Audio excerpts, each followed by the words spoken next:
You can't And I even, want, you can't even sleep there anywhere.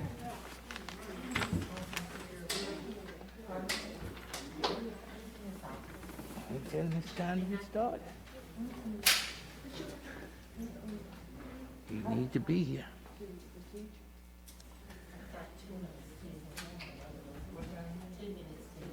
Mm-hmm. We may just be announcing the names of. right.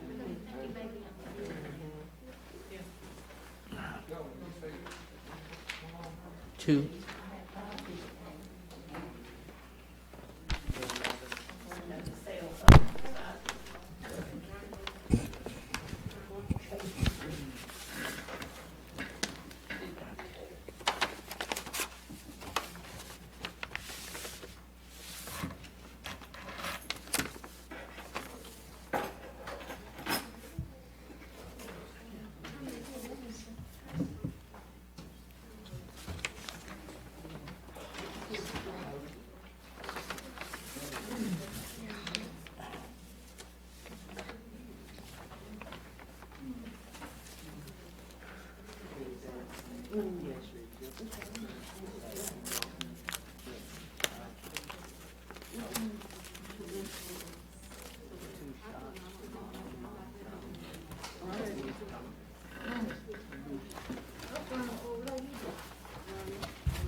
Today is the 9th.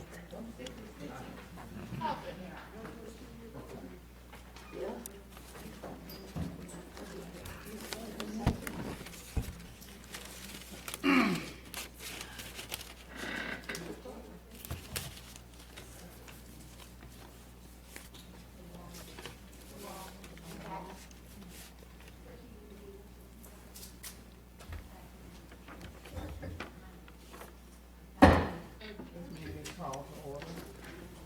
Good evening. I want to welcome you here to this meeting of the mayor and the board of aldermen. Ms. Goldman, roll call to determine the quorum. Ms. Moore, Here.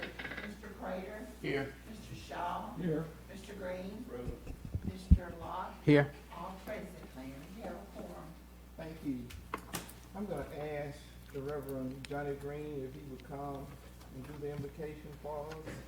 And please stand. And pray that you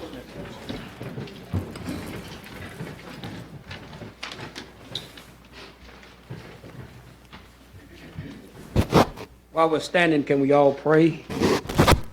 Our God, our Father, we come before you in the name of Jesus.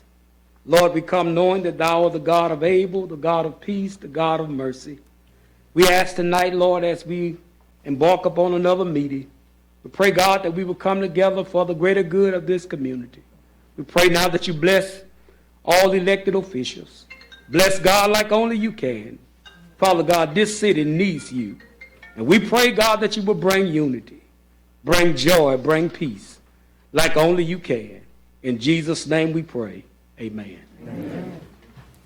Salute, pledge allegiance to the flag of the United States of America and to the republic which stands one nation, under God, indivisible, with liberty and justice for all.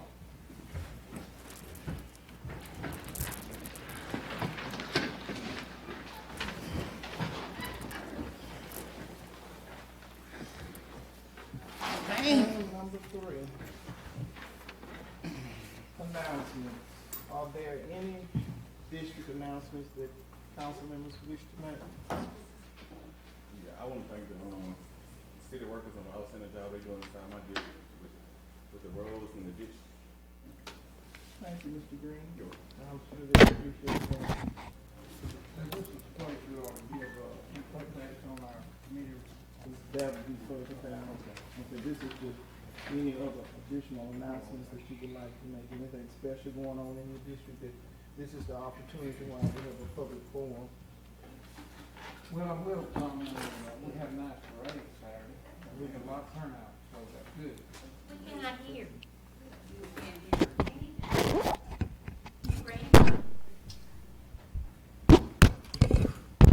Got it. Okay, I just said we had a good turnout on Saturday. Appreciate everybody's pitching in for that and taking care of it, and it just shows what we can do. And so anyway, it's very nice. Weather was perfect, so just an update on that, Mayor. That's great. Thank you. Anybody else?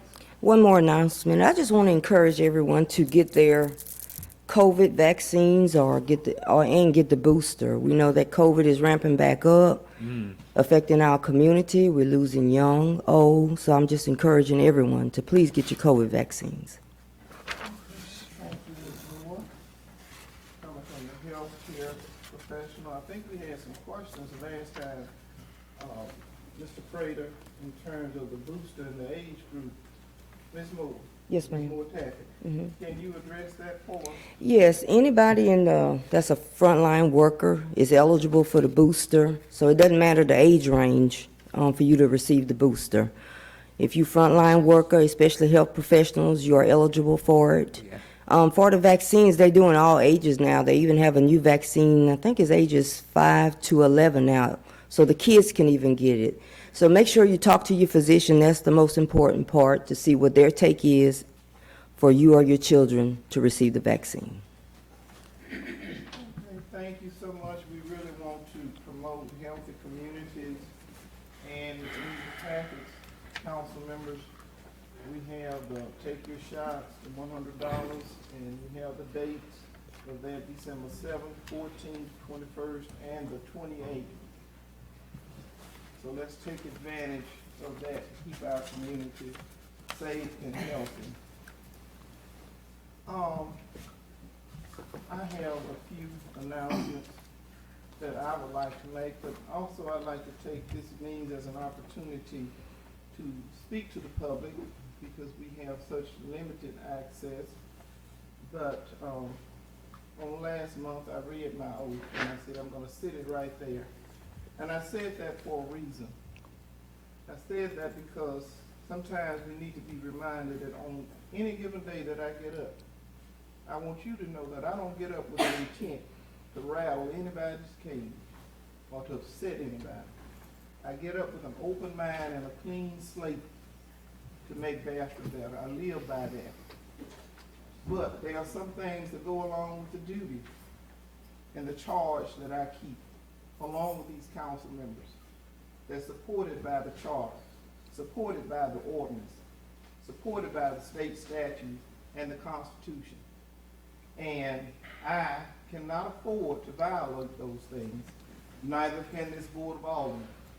So I trust that you will remember that in executing the duties of my job, I will always do the research that's proper and fitting to support the decisions that I present to you, the public, and present to this governing body. Because my reputation is on the line as well. And I'll leave that. Mr. Pierre is going to address some other concerns a little later in this meeting. The bridge on McPhee is closed for temporary repairs, and we trust that it won't take long for it to be opened up again. I ask that you please remember the Christmas drive. We've been doing well. Well, Mr. Crowder, I'll let you come a little later. We got a place on the agenda for Mr. Crowder, don't we, Sam?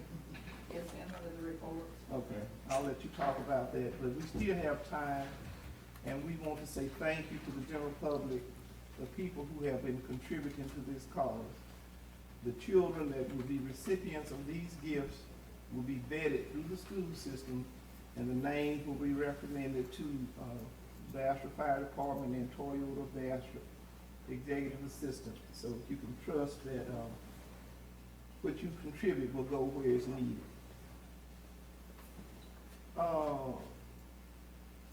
Spoke with our newly elected representative, Adrian Fisher, and he's going to come up and visit with me, and we're going to talk about some capital outlay plans, so he is ready and willing to help us execute the needs that we need.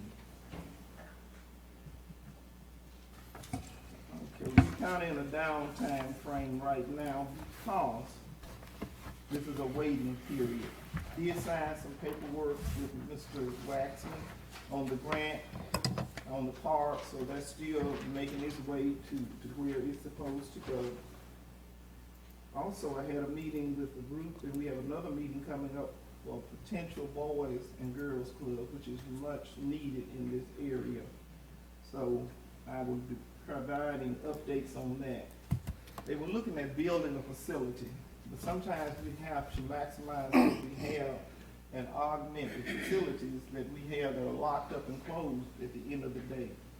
So we are in dialogue about how we can accommodate the boys and girls. That's the only way to really change the culture of a community, is to work with the children. Delta Community College, I'm in conversation with Dr. Estes frequently, and we are working along the channels to make that happen for this community. I know that's a Yeah, big deal. success story. So we have not dropped the ball on that. And I believe that completes my announcement. You try to talk about the walk trail, how are we on that? Oh, yeah. Mr. Will Hyde?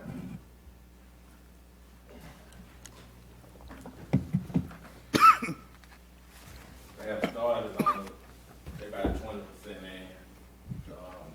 They have did all the outline. We're in the process of moving the trees. So it's a process. They're looking like, mid-February and February completion. It's coming February?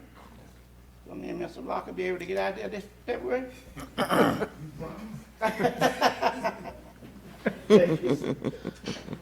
Crazy, we want to get out there after Christmas Day with all I'm the ready, buildings. I'm ready.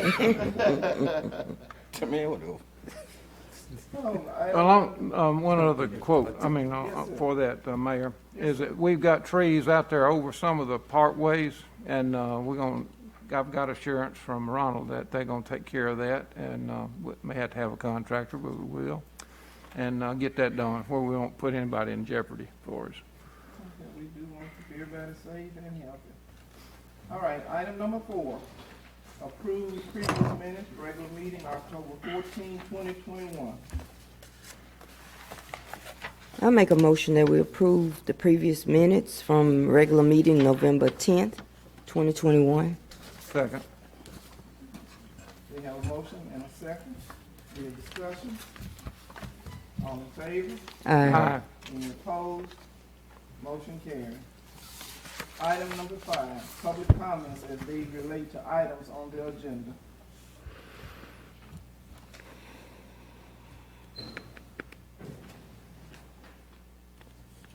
Was it October 14th or November 10th? November 10th. It's just the wrong date. Oh, Typo. okay. Thank you. Better observation. Okay, would you state your name, please?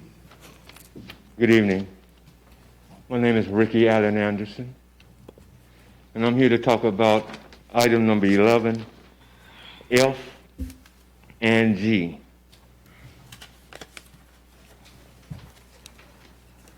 I can say about these two items on the agenda, ladies and gentlemen, Mr. Locke, Mr. Green, Mr. Shaw, Mayor, Mr. Prater, Madam Pro Tem, Ms. Tappan. The appointment of your chief of police and the appointment of your civil service member. I think in my heart, and I wrote this down because I don't want to forget this, and I'm saying this in a humble way. That person should be energized, truthful, honest, trustworthy, and most of all, non-political. You 5 have the power to appoint these people on these boards and as your chief of police. My heart is hurting, and I'm going to leave it at that. Good evening. Thank you. Item number 6. Yeah, we got somebody else. Oh, I'm sorry. Good afternoon. My name is Kenya Robertson. I come before you guys. I am the newly elected Executive Director of the Monroe Regional Black Chamber of Commerce. And I want you guys to know that we service 12 parishes, and Morehouse Parish is one of the parishes. I look forward to being able to work with you guys as well as have some conversations with you in reference to Morehouse Parish. I do know that there is a strong need for some assistance with small black business owners here in Morehouse Parish. And I want you guys to know that I am committed, I am passionate about small black business owners, and I would love to have a meeting with you guys so that we can see what work needs to be done, what funding you all are needing in terms of in your districts, and be able to work with you guys. So I am honored to stand before you all this evening, and I look forward to working with you guys in the future. Before I leave, after the meeting, I would love to give you my contact information so that we can establish some long-time relationships. Thank you very much. Thank you. Before she leaves, I've been knowing her for about 22 years, and she is very passionate. She fussed at me. I did. Because I missed the meeting. I'm sorry. That's correct. I won't do that again. I know you say you want to meet with these fine folks up here, but whenever you do so, just make sure you try to get them 2 at a time. We want to violate. Absolutely. Absolutely. No problem, Pierre. Thank you for that presentation. Yes, ma'am. Thank you, Mr. Pierre. Any other comments? Item number 6, consideration and action on reports of committees appointed by the governing body. I think we are where you inquire, Mr. Shaw. Yes, you like a report? Yeah. Okay, we're doing some of the work that we got going right now is to check the existing streets that we've identified by each district. And we just want to get the engineering done for that. First, I got to check and make sure the sewers are open and we don't have a problem with that. So we'll be working on that, working with the engineers. And also, we'll soon be able to, maybe after the first of the year, to go out and with the design that they've come up with, and then they'll finish it up then before we take on further, which is going to put us out about early spring, probably before we see an asphalt go down. But that we'll be making a move on it, and not let it just sit here. So that was it, Mayor, for the roads. Thank you. Mr. Wilhite, is there anything you need to add to that? Okay. All right. I see him working on Hickory. Crime Committee. You were trying, I had minimum one meeting now. but anything update from your district in terms of ideas that you wanna? Yeah, I talked to the police chief, and 4-wheelers are taking over our neighborhood. Pardon? 4-wheelers are taking over our neighborhood. Okay. Okay. So that's something that we need to address, 4-wheelers on the roadways. Yeah, What else was on the crime? I haven't been to, and Okay, then the community restoration, revitalization, any updates anybody want to share? Ms. Tappan, Mr. Green? Well, I think we've been to the one meeting. Yeah. Before it's like, again, before it's my district, well, I gave a list, and they pretty much knocked it out. Okay, yeah, we had one formal meeting, but any updates that you have as your constituents communicate with you, feel free to share it here. Okay, yeah, I think it's pretty much done, right, Will? Yeah, they waiting on the next. Oh, okay. You gonna bring another long I list? got it ready already.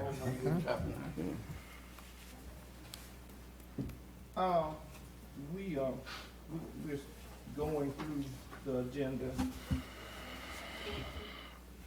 reference to what you're talking about. Okay, council members, how do you feel about allowing She can, You okay with it? Okay. It's just gonna be brief. I wanted to commend Would you come to the microphone and state your name, please? if I had to.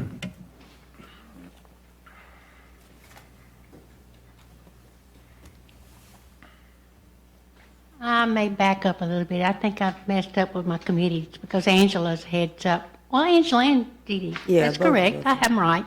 I just wanted to commend the Public Works for edging Cypress, South Washington, and they're working on West Madison, and I think they've done some others as well. And it's making a major improvement in the appearance of the entrances to Bastrop. And on behalf of Keep Morehouse Beautiful, I just wanted to express our appreciation because one of our goals for the year is to do as much as we can to clean up East Cypress, where we hope at some point in time Delta Community College will be temporarily located in the Learning Center. So thank y'all on behalf of Keep Morehouse Beautiful. Thank you. Good job. Okay, item A, Finance Committee Report, Resolution 21, 1982, bills and claims for the month of November 2021. Mayor, I make a motion that we pay the bills for bills and claims of November. Properly moved Second. and second. Any discussion? All in favor? aye. Any opposed? Motion carries. Action on ordinance, this is item number 8, and resolutions introduced at previous meeting. Ms. Golden, do you have anything there? Yes, ma'am, this is the, a couple months ago, a lady come talk to y'all about all the property that's adjudicated. Nobody has come to redeem it. So we have a lot of them that expresses interested in buying that property. So in order to do it, we're gonna need to update our ordinances to do that. And we've already advertised it, it's laid over, and we would like y'all to consider voting for this. And if y'all do, then January, she's gonna get started on it, and y'all will start seeing the fruits from this.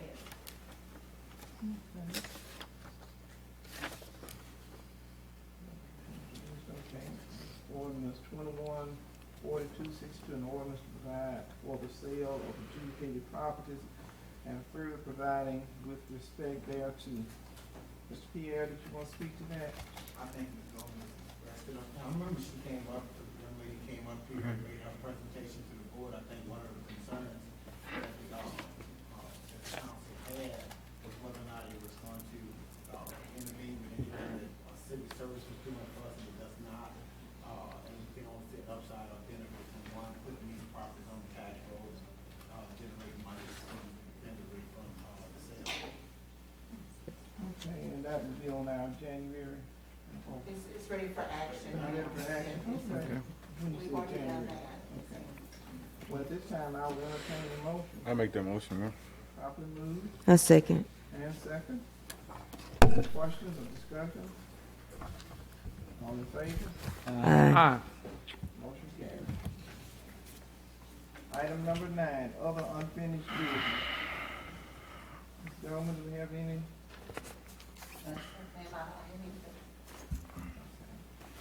Item number 10, introduction of and permitted action on proposed ordinance and resolutions. We don't have any. Number 11, other new business.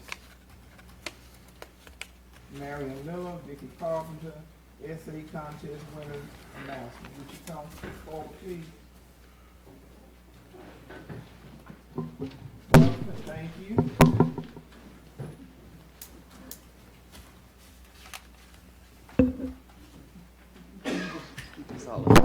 Hello, I'm Marion Miller with Keep Morehouse Beautiful. And to the Honorable Mayor and City Council members, to the citizens of Bastrop, Louisiana, and to all that make up this audience, the Keep Morehouse Beautiful organization recently initiated an essay contest. Thank you for this opportunity to share it with you. The theme was community beautification, how to love our neighbors as we love ourselves. And I shall repeat the theme because it is worthy of being repeated. Community beautification, how to love our neighbor as we love ourselves.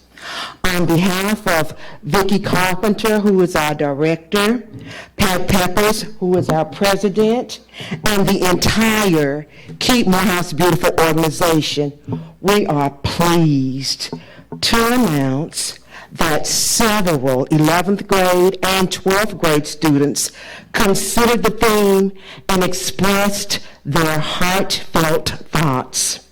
To those students, we say thank you. To the parents, teachers, principals, and other volunteers that supported their efforts, we say thank you too. To the citizens of Morehouse Parish, we say feel encouraged and feel empowered to beautify our community. Also, feel encouraged and empowered to love your neighbor as you love yourself. And at this time, it fills us with delight to honor two young people, these future community leaders. They wrote the highest scoring essays in their division. Junior division winner was Chloe Hobson.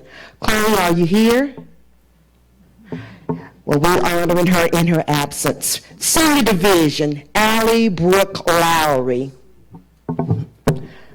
Allie's not here either, but we're honoring her as well, and we'll get her their awards to them tomorrow.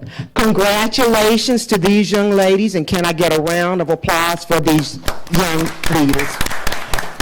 And thanks again for allowing us to address this honorable body regarding our 2021 Keep Morehouse Beautiful essay contest. Thank you. Thank you for that passionate presentation, Ms. Miller, and to all of your committee members who were with you. Ms. Miller served on one of our committees. Was it the crime, Ms. Miller? I think it was the crime committee that she served on. So we want to thank you for your service to the community. That brings us to 11B, Resolution 21, 1983, a resolution commending Sandra Alexander upon retirement as a communications officer for the Bastrop Police Department. Chief Reed.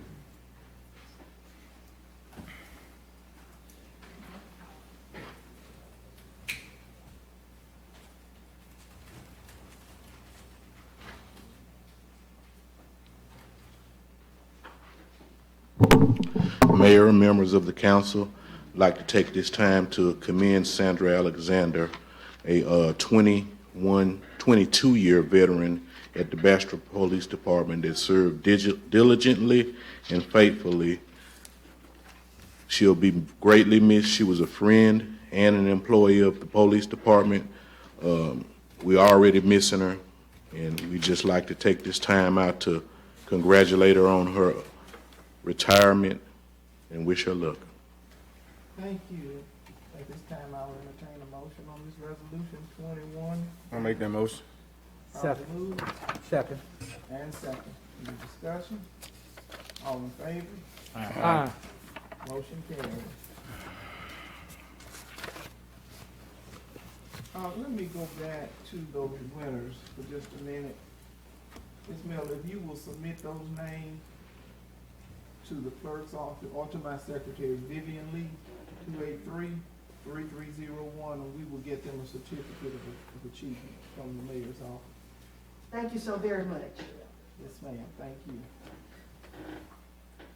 Item C, Resolution 21-1984, a resolution authorizing the city of Bastrop through its mayor to make application for fiscal year 2021 Louisiana Community Development Program for a grant in order to make improvements to the city parks through CDBG.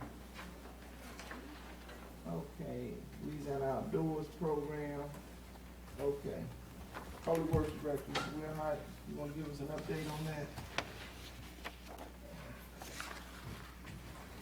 Well, it's still in the process of phase. I I talked to, Robert Wagner on yesterday, and, he needed a little more information to submit the application by December 31st. All right. Any questions? Thank you for that update. Okay. I was looking for a place for Chief Crowder. Ms. Goldman, we're gonna have to squeeze him in on his update. Yeah, we should go on the report. We will. But Okay. we do have a resolution on this project, Okay. on the part, on C. We need a motion. I make a motion that we approve Resolution 21-1984. Properly moved Second. and second. All in favor? Aye. Any opposed? Motion carried.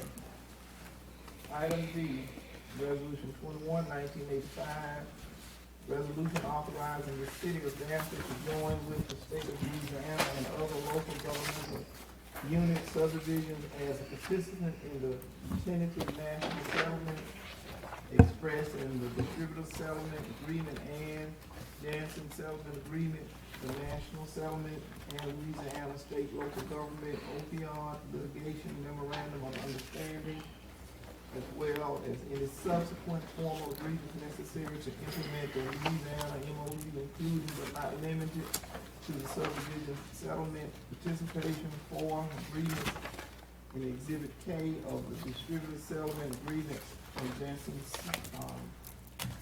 settlement agreement. Mr. Pierre.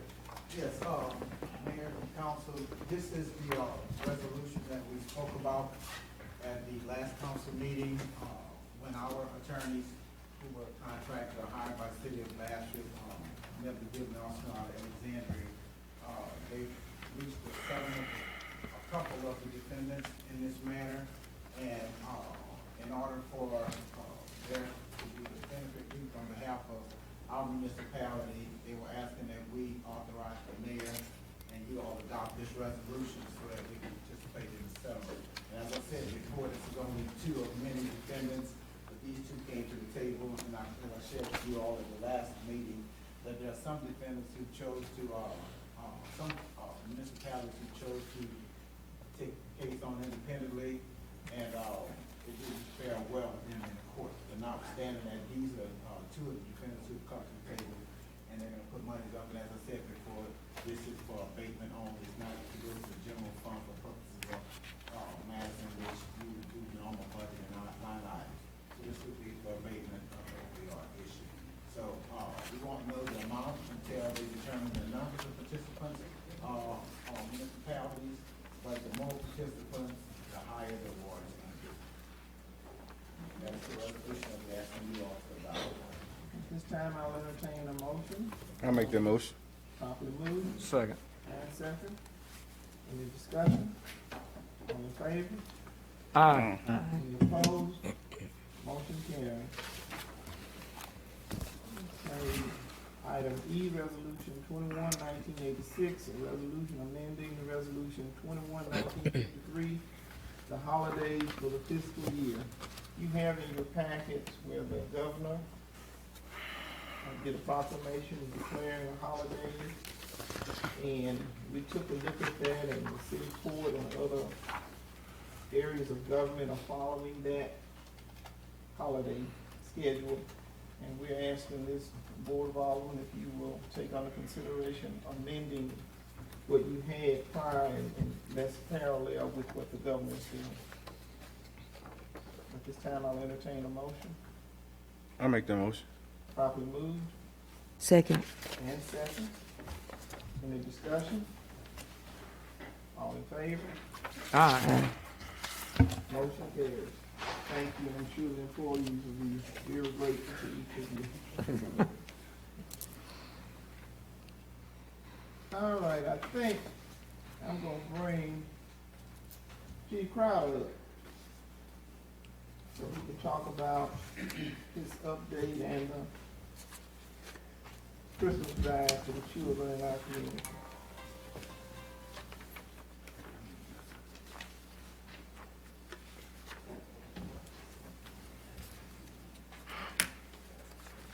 What was the subject that you want me to speak on, Mayor, the toy drive? The tour drive. Yes, ma'am. I spoke on it earlier at the finance meeting, but to the people that weren't here, the city of Bastrop, the Bastrop Fire Department is joining up as in a partnership with Toyota of Bastrop. Its representative, Miss Chelsea Allen, is in the back. What we're doing is we're striving to make the Christmases of less fortunate children in the city of Bastrop and Morehouse Parish better. We have approached all the businesses in the city of Bastrop, maybe not all the private citizens like you guys that are in here now, but we have approached all the businesses and asked for help as far as donations or toys. Anything that you would do, feel in your heart to do to help us collect toys would be appreciated. So this is a citywide effort. We're just heading it up. This is the 6th year that we've done it. And we have a list of 120 kids now. There may be more before it's over, but as of now, we have 120 kids. And that's a step up from last year, which we almost made it to 100. So what we're asking is that everyone in the city of Bastrop will look inside their hearts and determine that it would be good to help the less fortunate. Make a donation, buy a toy. The drop-off locations is Toyota of Bastrop and Central Fire Station on Marable Street, 717 Marable Street. We would be appreciative of any donation, Mr. Prather, that you give us. Thank y'all very much. Hey, Chief. Yes, sir. When is the deadline to have it in? The deadline, thank you, Mr. Green, the deadline is December the 17th. At that particular time, we're going to do our best to get all these children these toys. So, thank y'all very much for y'all help. Most definitely. Yes, we already have the name. Miss Chelsea goes through the school system, you know, and gets the names and addresses of all the kids. Anyone else? Thank you very much. Thank you, Mayor. Thank you for your dedication. Thank you, Chelsea. They have been pondering for the last 6 years. When I was in office before I started the Memory Miracle in honor of my mother who passed away 2 days before Christmas. And Christmas has always been very difficult for me. But for me, this is a way of celebrating her life because she was a giving person. So if you like to give in memory of someone that you love, this is a great time to do so. And I thank Chelsea for picking this up. And I continue, my term is completed. Thank you, Chelsea. I've been seeing those boxes all over town. Okay, item F. Appoint a chief of police. Let me talk about that a little bit. And there are rules and regulations, a lot of moving parts when it comes down to this. For one, we have a case going before the 4th District Court on Mr. Gibbons. The next thing is that the State Civil Service Board has to weigh in on this. And our charter indicates that we are subject to civil service law. The slot could be open for 60 days. And we met that 60-day threshold on November the 25th, which was Thanksgiving Day. So we had to appoint, or at least I have to make an appointment, a request to this Board of Aldermen to advise and consent on an appointment that I'm making.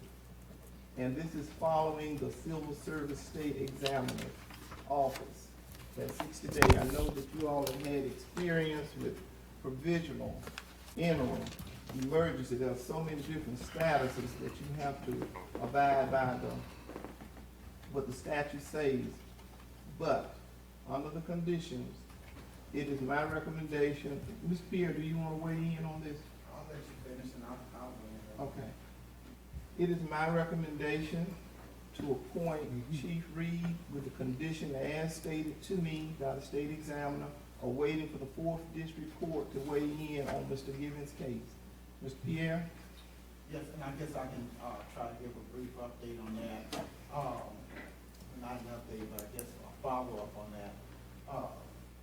When the vacancy was created by the departure of Chief Evans, the appointing authority was duty bound and obligated to make an appointment to fill the vacancy.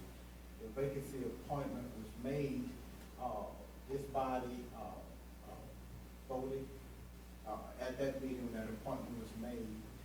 And as you all are well aware, there were some issues or discrepancies with respect to whether or not the vote passed or not. And as an update, spoke to Jeff Wale, who's writing the AG opinion. He said he's still working on getting you all that answer. So I told him that we would meet tonight, y'all, and wanted that answer. But notwithstanding that, they said they're working, we should have that answer soon. But notwithstanding that, the vacancy was filled, but it's not a indefinite period of time to which the mayor can hold an appointment. Once that period, that threshold, that term expired, which was November 25th, she had to make another appointment. She couldn't hold the appointment in abeyance or just hold Chief Evans in that position because civil service laws do govern. So item, get my glass off, item F is the administration trying to comply with the civil service rules and regulations that says you have to make an appointment. You cannot leave the position vacant. You have to attempt to fill the vacancy. So this item G is to attempt to fill the vacancy. Thank you, Mr. Pierre. At this time, I will entertain a motion on this appointment. So how long will this appointment be?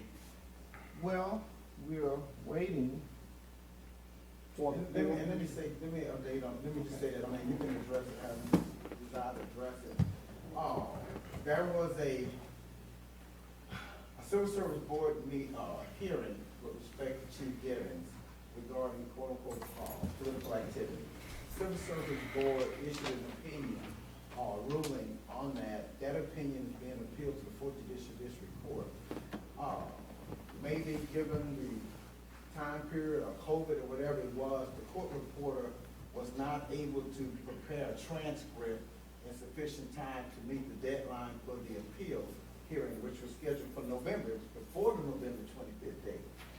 As a result of that, the attorneys got with Judge Alvin Sharp, and they moved the date because they couldn't do anything without the transcript. The transcript is the document to which the court is going to look at to examine and see whether or not, the actions taken by the Civil Service Board was appropriate or not. But they couldn't get the transcript.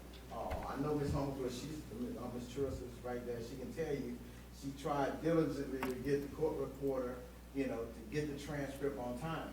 The transcript came in on November the 24th, didn't it? Yes, I believe it was. On the 24th, it came in on the 24th of November 2021. Well, the hearing, at that point in time, they did not have it because the judge needed it. They had already agreed to reset the appeal date to, I think it may be next week. I know it's going to be mid-December, something like that. But notwithstanding that action is on appeal, and the reason for the delay is because the court reporter, maybe the transcript was long. I don't even know how long it was. But notwithstanding that, they were waiting for some transcripts from some civil service meetings in order to meet the entire record that needed to go to the district court. So that also put a delay in it. So oftentimes it's not what you want to do. Sometimes your circumstances are dictated by other people. In this situation, this was beyond the control of any of you all or the mayor. It was left on the court reporter who had to transcribe minutes that was made a part, is going to be made a part of the record. Now, for the record, the hearing transcript itself was prepared. It was 469 pages. I don't know how long the transcript was that she had to prepare from the civil service meetings that were part of the record, but that was the delay and the reason why the matter had not been heard by the 4th Judicial Court, and perhaps you all would have a ruling with respect to that.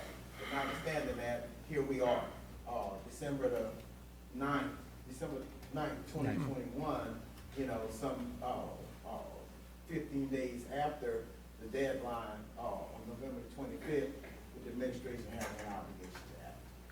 So you're saying his hearing is next week? What I'm saying is that I think it's mid-December. Don't lock me in today. But I'm certain that I called to the clerk of court's office in Morris Parish to tell you the exact date.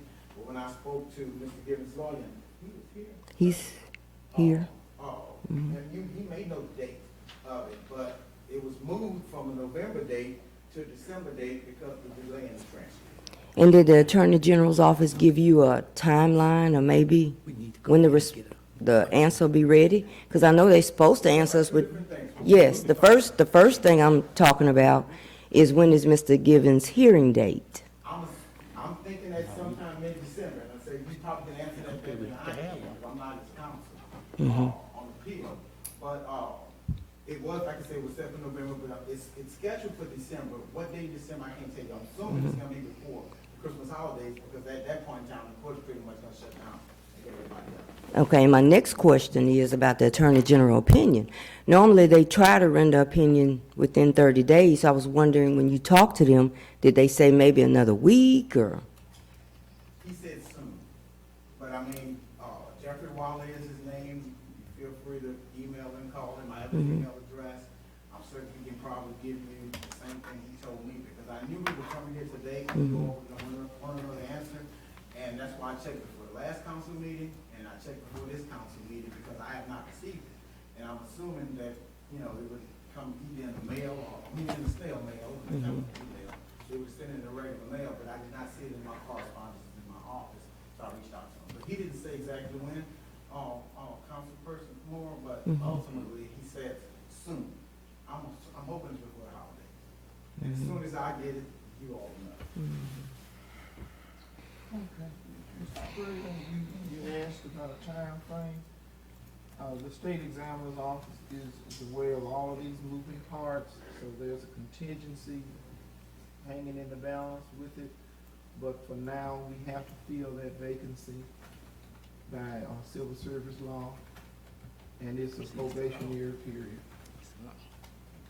Are there any other questions? At this time, Is this something that should be tabled until we get that information? We got all this other stuff. Let me say, I don't think you can take it. That's what I'm saying. You know, because you can't leave the position vacant. You can vote, say, I'm not gonna approve the appointment, then he's gonna go into the same, just like when we walked down the road before, with this gentleman in the back. You know, then he'll just be given another title, you know, until, you know, an appointment is approved. But, you know, the vacancy has to be filled. You know, so, I mean, it's, y'all call, y'all can say, we don't approve your appointment, you know, and then, you know, she'll take whatever action, the mayor will take whatever actions, you know, appropriate under the circumstances. But I mean, there are specific deadlines and rules. I mean, I wish we could bend them, but civil service won't allow us. As I indicated, the state examiner's office is fully aware of all of the moving parts associated with this appointment. I left it vacant as long as I could, but I do wish to remain in compliance with civil service law as our charter indicates. At this time, I will entertain a motion on this appointment with the contingencies. So moved, Mayor. Properly moved Second. and second. All in favor? Aye. Any opposed? No. No.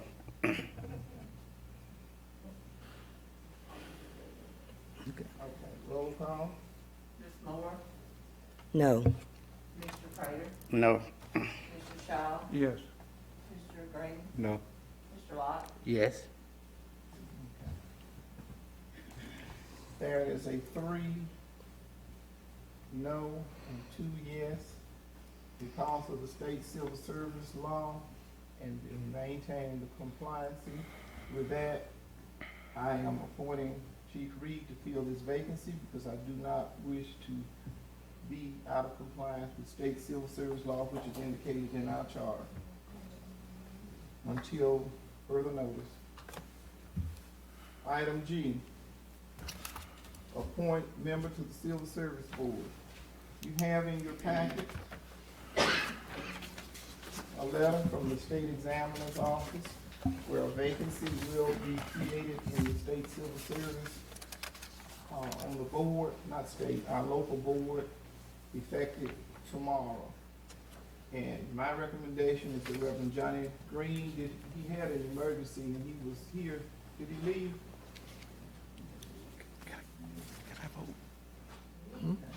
he did indicate that he had an emergency. So it is my recommendation to appoint Reverend Johnny Green to fill that vacancy. I'll make the motion. Properly moved. Can we fill it before the time come? Yeah. Well, we'll make it effective on the 11th. Kind of like we took our oath of office on the 17th, but it only became effective when we took office July 1. Man, I think we just need to table this until the next meeting, because officially, the other person is still a member of the board of that commission until after tomorrow, but I still think we just need to table it. I don't think we just need to move. If I may be heard on that, Mayor, this is gonna, you can table it, but I wouldn't suggest table it till the next meeting, because that's gonna cause a big problem. If the, member who is going off determines if she's not reappointed, and, all intents and purposes, if the mayor's making another appointment, her intention is not to reappoint her, then that's gonna be a vacancy on the Civil Service Board. Civil Service Board needs 4 members to function. As such, to have a quorum, a 5. So if any member from the Civil Service Board is not there, they cannot perform their function. I know for a fact that there are 2 civil service hearings that are coming up, one which is coming up next on the 17th of this month, and another which probably will be coming up a week after that. So at least 2 meetings that I know the Civil Service Board has to have before the City Council meets again. So I think that if you all table it, and the mayor is going to be required to call a special meeting for the purpose of being right back here again to try to fill the vacancy. The objective is to fill the vacancy, and we just can't leave the position open for a month. Civil service is required to meet at least once a quarter, and they're also required to meet any time a circumstance dictates. So who knows what happens between now? I know I can tell you for a fact what has happened, that I know they have 2 board members, 2 meetings that they're going to have before you all meet again. But who knows what's gonna happen, something else may happen that they're gonna be required to meet, and it's gonna require, 4 for a quorum. Currently, it's a 5-member board. If anything happens to one person, they cannot function. Thank you, Mr. Pierre, and that, I was trying to avoid a call meeting by asking for this confirmation tonight, and it will become effective on the 11th, and the gentleman will take his oath on the 13th. At this time, I will entertain a motion. I already made the motion. Oh, you made the motion. Is there a second? Thank you, Mr. Green. Is there a second?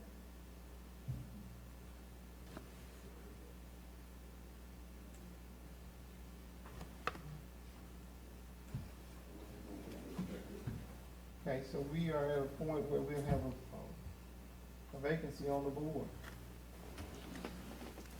Ms. Pierre, you want to speak to that? Well, I thought I did, but I guess I can't urge enough. I don't know the reluctance of waiting until the next board meeting to deal with something we can deal with today. The appointment in and of itself, the appointment in and of itself will take care of itself by operation of law. Simply put, if the appointment is made today, if the approval is made today of the appointment, then when the term expires, which is going to be tomorrow, of the member who's going to be going off, then there won't be a void in the Civil Service Board. So waiting a month, like I say, it could cause some harm to the Civil Service Board. Specifically, I'll give you for example. Let's say, for example, Civil Service Board member A can't be present at the hearing that's scheduled on the 17th. Now, obviously they can't have the meeting because they won't have a quorum. And as such, we're now gonna be in violation of civil service law. We're not really in violation. We'll be running into issues with civil service with respect to that particular individual's right to have their hearing. You know, so, and I'm not, and God forbid, I'm not saying that they won't have polling, you know. But ultimately, you know, a four-person board, you know, could end up in a tie vote. And as such, no actions can be taken. We're right back where we are here. That's why civil service boards comprise of either 3 members or 5 members for that odd vote. So ultimately, that's the reason why the vacancy needs to be filled. I don't, like I said, I mean, I personally don't see the need to do it. And I mean, I may, as the city attorney, may want a delay, but, you know, it's not fair to either party to have a delay in the process when you all are obligated, you know, you all's function as the executive, the legislative branch of government is to approve this appointment or disapprove the appointment. I mean, and then we'll be back trying to appoint somebody else. But if you don't second, then of course, essentially the same what Mr. Locke said, let's table it to next month. I think he did it for this one with another, he did not do it for this one with another. But tabling it until next month.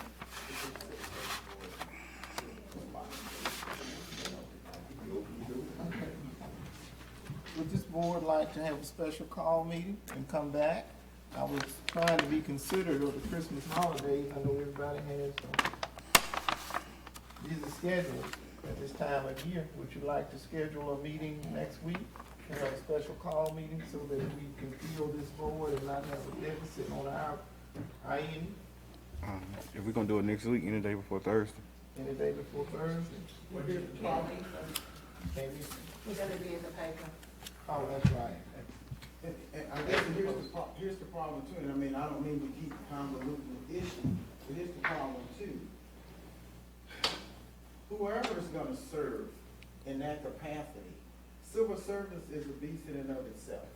You know, that person needs as much study time, you know, to be prepared to deal with civil service laws, you know, as you all, when you all took you all to sit as city councilman. You all didn't just jump up here and say, I'm just gonna come here and vote on stuff.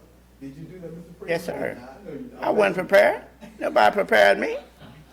Well, that's still, I mean, well, civil service, the body of civil service law is pretty large.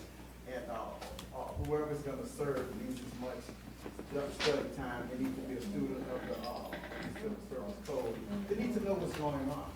You know, because I mean, it's too easy to violate somebody's right by not doing the right thing when you're up there. And if you don't know, you don't have time to study. And, you know, for example, if the gentleman who you want to appoint, I don't even know who he is, but if, let's say he comes in at a special meeting on Thursday, you know, and, Thursday is what day? The 16th? The hearing's on 17th. This does create a problem because we find ourselves at a crossroad where only the mayor can make the appointment and advice and counsel comes from the council. But my concern is in the interest of the city and the fairness for the civil service board, for the employees, police and fire. I ask that you take these measures under considerations as described by Attorney PA.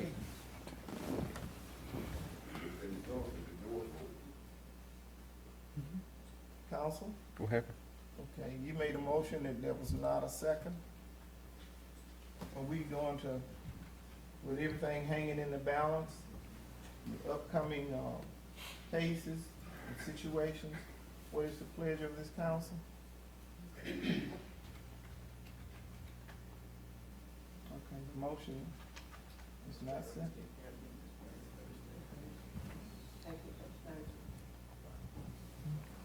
What was that, Mr. Pierre? I was just asking, that's the earliest you have a meeting with the advertising that's going to be required. Okay, and when, is it Thursday? Paper comes out on Thursday. Okay. So, council members, I'm listening. Okay.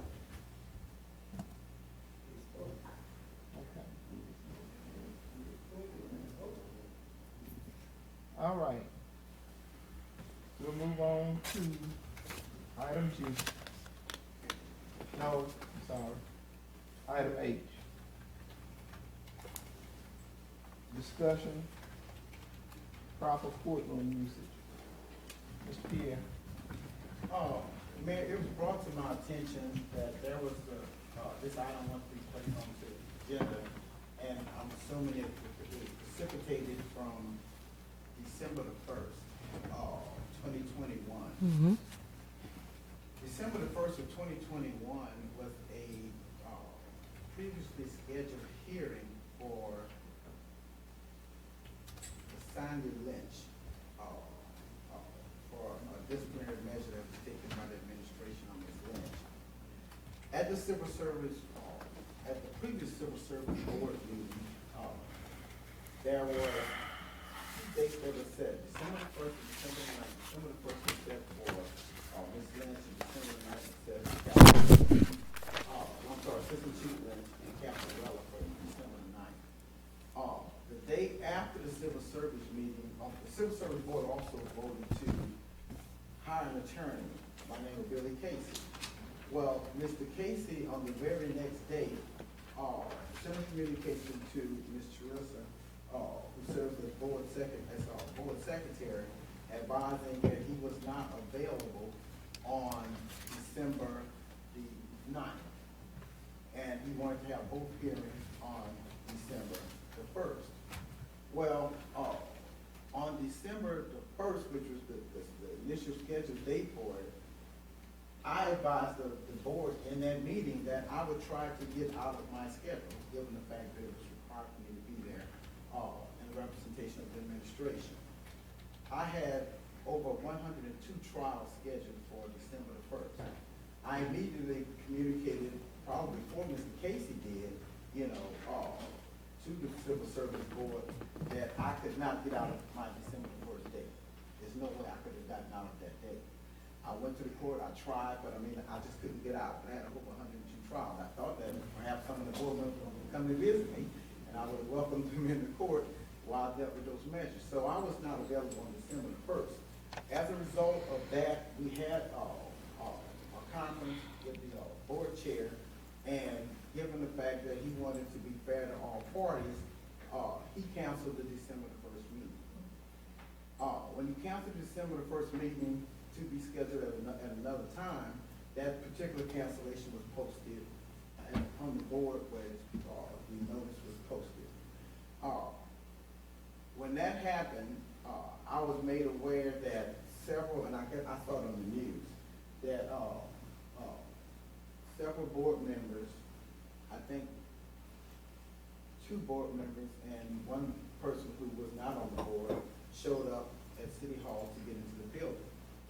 Well, when the meeting was canceled, I specifically advised the marshal's office that the meeting was canceled, take a look at the board, and that as such, there was going to be no meeting, i.e. the courtroom would not be open for it.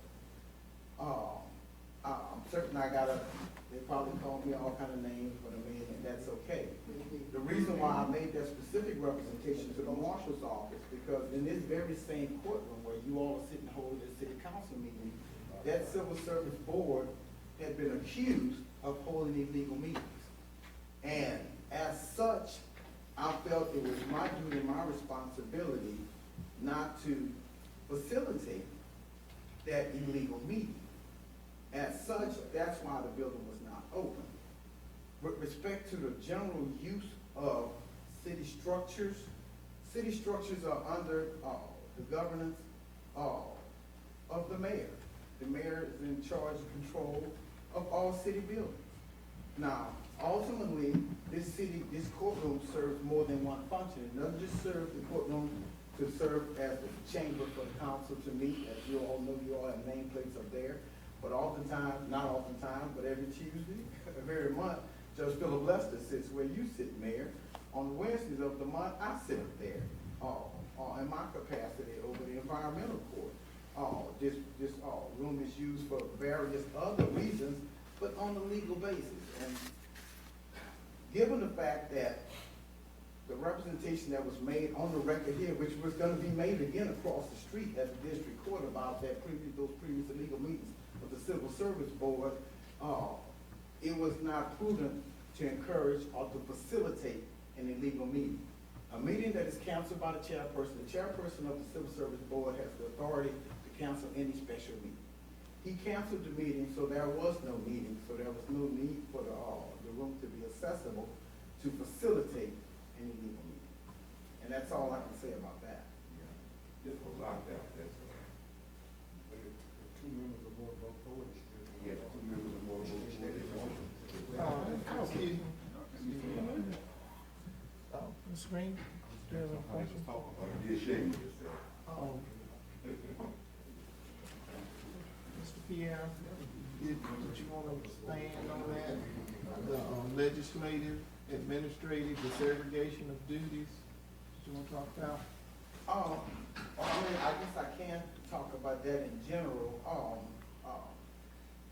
Our charter kind of dictates how we operate. There's been a 4 months discussion. Excuse me, sir. About duties, responsibilities, and things of that nature. The charter, as well as the revised statute, kind of sets forth how we all act. You know, and I'll give you, for example, Mr. Wilhite, he's still back there. I don't know, I say Chief Crowder over there. Chief Crowder is an officer of the city of Bastrop. There are certain, the way the municipality is set up, the officers of the city is the mayor, the 5 council person, and the appointed officers of the mayor, which includes the clerk, the chief of police, the city attorney, the chief of the fire department, public works. All these persons serve as officers of the municipality. As such, are under the supervision of the administrative office. There's been, I think, a concern, and I guess that's all I can say is a concern about, I guess, the control of decisions that are made with respect to the building. Are we still talking about that, or are we just speaking in general? Speaking in general, let's just make it all inclusive. All right. please. Well, everybody's duties are set forth in the revised statute, is set forth in the charter. You know, it tells you what everybody's supposed to do. The way our municipality and all other municipalities are set up, we have an executive branch, i.e. the mayor who sits as CEO of the city, and we have a legislative branch, which is you 5 gentlemen, you fine lady on the end, you know, who serve as the legislative branch. The legislative function is to vote on ordinances and resolutions that is brought before you. Simply put, the job of the executive branch is to administer over the city, the day-to-day operations, personnel, and otherwise. Delegate duties and responsibilities to these individuals, you know, make certain that certain warrants are paid, i.e. bills are paid to the city, levy taxes or bring taxes before you all for approval. So, I mean, everybody has a delineated function. It's set forth in the revised statute, I think it's 332586 or something like that. But notwithstanding that, everybody has a delineated function. It's set forth in the charter, and it's set forth in the revised statutes, how we all should up. So, I mean, oftentimes the lines may get a little blurred with respect to, you know, whose responsibility is to do what. And I think I can, without mentioning anybody's name, I can recall, you know, having some discussion, and the tenor of the discussion was, well, shouldn't that matter have come before the council? And there have been times before where we sat here, and I said to you all, that's not a council function, you know. And everybody has a different function, just like the mayor can't sit here and say, well, you know, she wants Chief Crowder, and you all say you don't want Chief Crowder. She can't say, I'm gonna hire Chief Crowder anyway. As an officer, he's subject to advice and consent. Case in point, what just transpired just a few moments ago with the Civil Service Board. It's upon the mayor under the charter to make the appointment. It's upon you all at the legislative branch to approve it. And if you don't approve it, you know, what's the gentleman's name who you were trying to find? Green. Mr. Green. Mr. Green can't go sit on the 17th on that Civil Service Board. It's just the way it is. I mean, she has a job to do, you all have a job to do. You know, and not unfortunately, but the third branch of this government has been Judge Lester sitting right there. You know, so the 3 branches of Bastrop government, you know, is the executive branch with the mayor, who has her delineated responsibilities, and And if you look at it, the functional equivalent of how our federal government works, you know, Same when thing. President Biden sits up there, he can say, you know, I recommend this, I do this, I do that, but it's up to the Congress to ultimately decide if his particular actions or recommendations are gonna be made law. So you all's functions is to decide. Her function is to recommend. With respect to what goes on, the day-to-day operation, those are her functions. So, I mean, I don't know how else to say it other than that. And of course, you know, there's a little overlap. For example, you all take a look at the charter. Let's say Judge Lester comes up here and Judge Lester levies a penalty against somebody for a crime or for a citation. The mayor has the authority to vacate that with you all's consent. So there are often times where your jobs and your responsibilities have to dovetail together, but there are also clear times when you all have clearly distinct roles and responsibilities. Now, with respect to this, let's say with the opioid deal, if the resolution, I think it was F or whatever it was, if the mayor, if the recommendation from the mayor is that let's adopt this resolution, let's get, you know, part of this opioid settlement. If you all decided, no, we don't want to participate in that, you all say no, the mayor cannot go and bind the city of Bastrop and saying we are going to be a part of that settlement. Different roles. She can only recommend, she present the resolution, you all vote. So you all serve as the legislative branch, you vote, she runs the city, day-to-day operations, staff and otherwise. Thank you, Mr. Pierre. I trust that clarity defines that my heart is keeping us legally safe, keeping us solvent financially, because there are consequences to decisions that we make or the lack thereof, or failing to make certain decisions. And some of those consequences can be very detrimental to the city. When we have detrimental consequences, every federal dollar can be withheld. Cindy, is that correct? Federal money can be stopped on the dime. So I stay constantly abreast of rules, regulations, laws, ordinances, and I call the appropriate people when I come to you with information. I want you to know that I have researched it and I offer my best recommendation to you. Okay, and that's moving right along. Thank you, Mr. Pierre. Down to liquor licenses.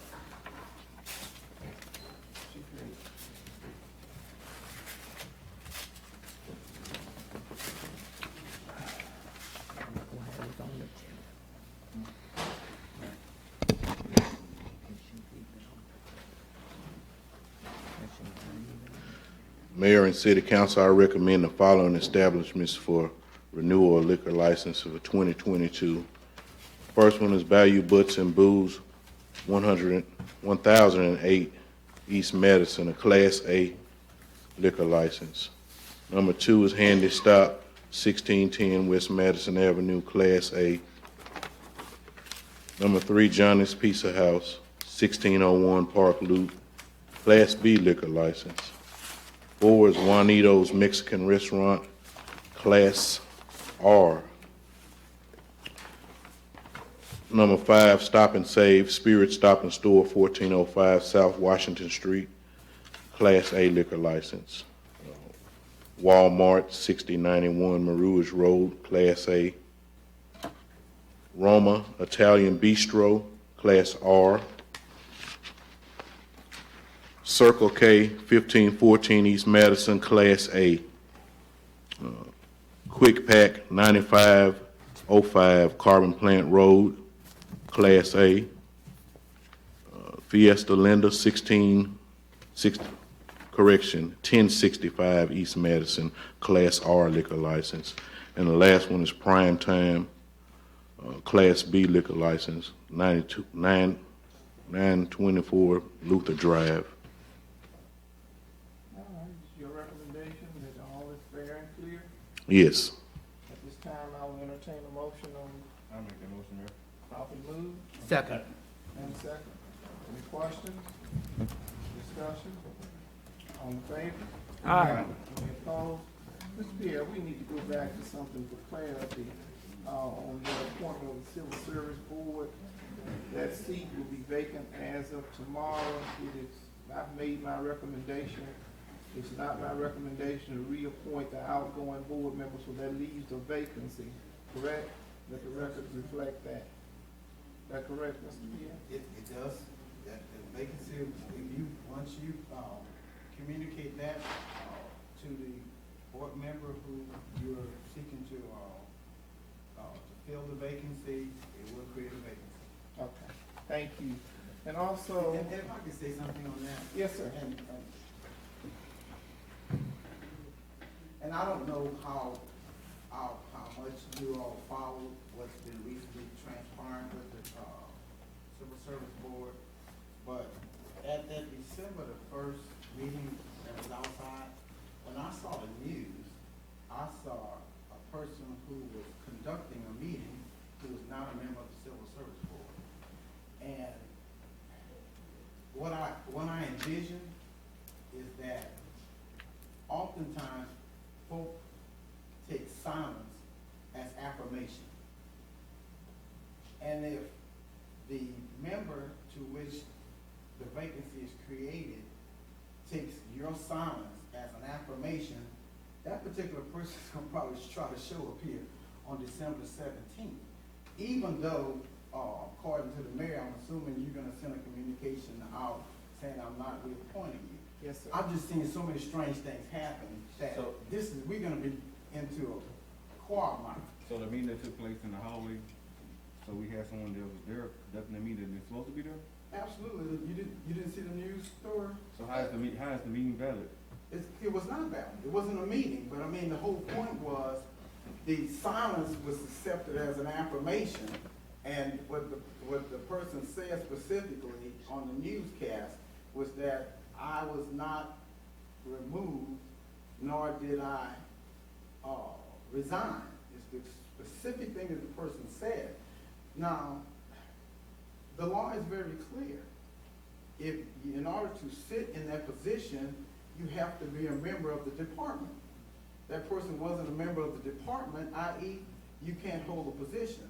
That vacancy had already been filled with an election and a swearing in of the person to fill the vacancy. So let me get this right. So we had somebody that's supposed to have sat in the appointing position. They wasn't there, and the person that ain't supposed to be there was there? The person, well, yes, and the reason why, because I spoke to the representative from the department, and the representative of the department was fully aware that the meeting had been canceled. That's why that person didn't come to that meeting. But there had been a meeting sitting in this room right here where both parties were sitting at this table. You know, and even given, I'm trying to keep urging you all how important it is not to be silent on this issue, is because I sat and I watched, you know, the person who's not a member of that board sign documents on behalf of that board. The scripture is right there. Sign documents, sign contracts, do all kind of stuff like that. You know, and it's a mess. So here, so how did the other board members allow it to happen? That's the $64,000 question. The chairman has tried to stop. So you got other board members that sit there and let a meeting that take place that didn't supposed to take place? I saw the news. I mean, I ain't the smartest, but that don't make sense. Well, what they allowed to happen was, in their mind, they had the impression that they were in a meeting. Given the representation, I mean, all names you want to, I mean, the elephant in the room is what it is. Might well just. You know, Captain Relford had been terminated. When he was terminated, he was no longer a member of the police department. As such, when he was no longer a member of the police department, it created a vacancy in the position of the Civil Service Board member that serves on behalf of the police department. Wow. The police department held an election. Let me just make sure everybody can understand what's going on. Wow. The police department, I mean, Excuse me. So let me conduct the meeting. It didn't supposed to? The police department held an election. They elected their representative. Their representative was sworn in, took the oath to represent the police department as the representative on the Civil Service Board. They were aware that they couldn't leave their vacancy open either. You follow me? So what I'm saying to you all is this. You know, let's say the police department decides to sit on their heels and do nothing. They sit on their heels and do nothing. Now they don't have a representative on the Civil Service Board. Now their board consists of 4 members. Any one person don't show up, then they don't have a quorum. Their quorum is different from you all's quorum. Your quorum is 3. Right. Their quorum is 4. Okay. You know, they need 4 to be able to act. So when that meeting transpired out there in that hallway on December the 1st, the chairman wasn't there. Neither was the duly elected member of the Civil Service Board who was the police department's representative. 2 members were not present. Let me take it back. I don't want to confuse the issue. When that assembly took place outside the hallway on December the 1st, when that meeting was canceled, you know, there was no meeting. We don't even supposed to be discussing. Well, I've been up here a couple times. I never seen this Duffy guy, whoever he is. I never seen him. I never seen him up here. But he went up here that day. They was meeting in here. On December. So I don't even know what he looked like. What date you talking about? The last meeting they had in here. And you're talking about the guy not being there. Well, I don't even know who it is. I came in here to 2 meetings they had in here. I don't even know what he looked like. Sorry about that, but I mean, I don't really know what meeting you're talking about specifically. The last meeting that was in here. But I don't think that's the concern, though. The concern is Duffy sit on the board. It's the concern that we having somebody to come conduct a meeting that's not sitting on the board. Now, that should be the biggest issue. But that is a large issue. And the state examiner and the state is already looking at it. And y'all can recall, we talked about that word in that room, optics. Just think about that. I mean, 'cause here we are as, and I keep saying we, because I'm making me a part of y'all, but you all are vested with the responsibility to fill the vacancy. You're vested with the responsibility to fill the vacancy. The police department was vested with the responsibility of filling that vacancy. If Duffy Moore is no longer on the board, Chief Crowder has a duty and a responsibility to fill the vacancy on behalf of the fire department. If the other board members, because the way it's set up is this: the universities has since 4 names, 2 are chosen. The administration has 1 appointment. The fire department has an appointment. The police department has an appointment. Mm-hmm. Let's say that one of the representatives that came by way of the university did not fill their vacancy, did not fill they leave. If the university doesn't act, the statute says that you're obligated to, the district attorney is obligated to file an action of mandamus against the university. So what I'm telling you all today is this: y'all have a duty. And it's not to punish. I promise you it's not to punish. It's to fill the vacancy. Or you can just say, no, I don't like that person there, give me another name. I mean, but you still got to fill the vacancy. You can't leave the board. It cannot function as a 4-member board. It's a 5-member board by statute. That's all. Well, I'm simply saying, as our legal attorney, you should have brought us up to breast all this out. It's the first time I heard all this. Well, don't you know why you're hearing today for the first time? Because the position her term expires tomorrow. Mm-hmm. Now, if the mayor would have brought it up last month, you know, y'all just clearly said, you way too early, Mayor. You follow me? She brought it up today because the position expires tomorrow. I'm telling you all, expressing the urgency, because I know there's a board meeting, a hearing scheduled for the 17th. And I know they're gonna schedule Ms. Lynch's meeting when we come on the 17th for that hearing. Lynch is gonna be on the agenda to have her hearing scheduled. And she's gonna fire. So what I'm saying is this: I mean, there's no good time. There's a clear lack of communication. And I called Baton Rouge on the same thing. I done called the LMA. Lack of communication with respect to what are we talking about? What was said? She said there's not a precedent for it. No city has never locked the civil service up. Well, let me speak. I heard that from LMA, and I told exactly what happened because I was here. So you you call them based on the door being locked? Or Yes, based sir. on- That's why I called in reference to the door being locked. But you call them based on somebody conducting the meeting that they're supposed to conduct? Yeah, I the meeting? just said it was out in the hallway, so she said that's not a precedence for this because it's never happened. Okay, let me speak to that. The state examiner's office told me that was an invalid meeting. The state examiner's office also told members who were assembled on that board that that was an invalid meeting. I don't know how much more clarity is needed with that. The state examiner told me that, and the state examiner also made that clear to them. So they elected to go in the hallway and do what they did, whether that was to poison the public or whatever their motivation was. But also, let me point out to you that when boards are out of control, right now, we have a board, a civil service board that has indebted or attempted to indebt the city. Mayor, can I say something? Because I've been sitting here hearing what's going on. This is an administrative responsibility to do what you all need to do.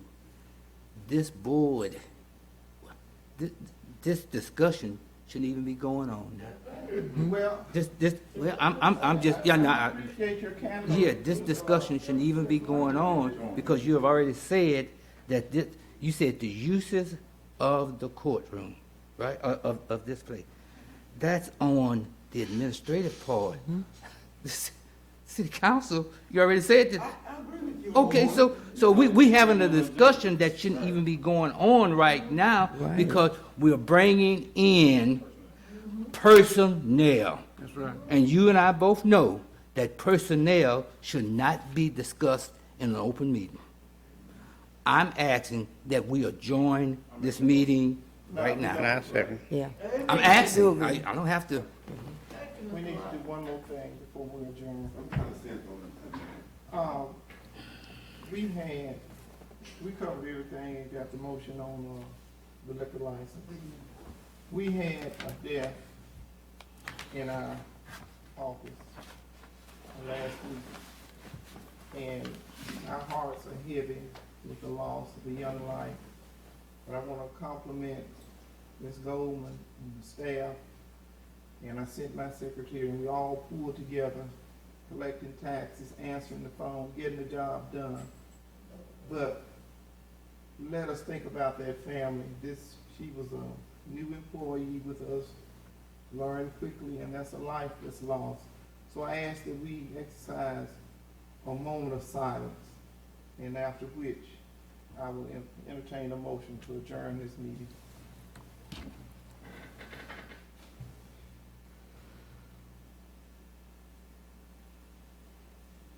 Thank you. At this time, I will entertain a motion to adjourn this meeting. So moved. Second. Properly moved and second. All in favor? Aye.